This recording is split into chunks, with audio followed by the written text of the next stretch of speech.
C'est moi, c'est bien moi, 98 CSI, et aujourd'hui on se retrouve pour ma nouvelle mock qui a tardé à venir, la mock Mandalorian Outpost on Zonbar.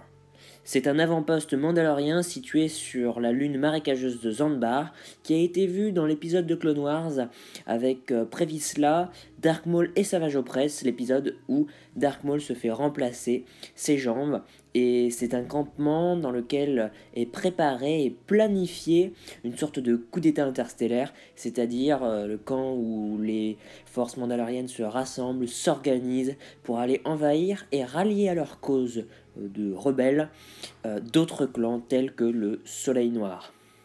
Donc c'est une lune à la végétation assez exotique, végétation qui se démarque avec l'utilisation de pièces en bambou, de plantes inventées, voilà, avec une aire d'atterrissage avec le gunship de Previsla, un stand de tir avec des Mandaloriens qui tirent sur des cibles mouvantes des droïdes.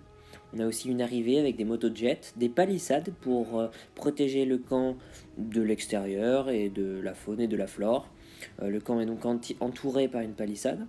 Le bâtiment central est un baraquement typique des Mandaloriens qu'on peut voir nulle part ailleurs que dans un avant-poste ou une base minière mandalorienne. Le campement est rempli de Mandaloriens qui s'entraînent, qui se frappent entre eux, qui discutent, ou alors en train de consulter des tables à holodata. On a aussi des Mandaloriens qui transportent un brancard avec les jambes de Dark Maul. On a aussi la hutte, la tente de Previsla, dans laquelle a eu lieu l'opération de Dark Maul. La forêt de bambous exotique, la jungle qui entoure le camp est tout à fait hostile. C'est pour cela que le camp ne s'étend pas bien loin. Le camp est dominé par cet énorme rocher à la forme bizarroïde et tout à fait aléatoire. Donc le camp n'est pas vraiment protégé, c'est plus un campement avec voilà, un feu, une antenne improvisée, des munitions, beaucoup de barils, beaucoup de caisses.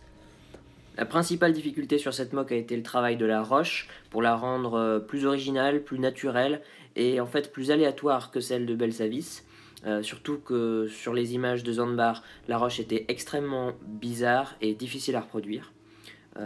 L'autre difficulté a été celle de recréer des arches et un bâtiment un peu courbé comme celui-là. Voilà, donc je vais vous laisser profiter du diaporama. N'hésitez pas à vous abonner, liker, commenter et surtout retrouvez-moi très bientôt dans moins d'une semaine pour le Behind the Scenes de Zanbar.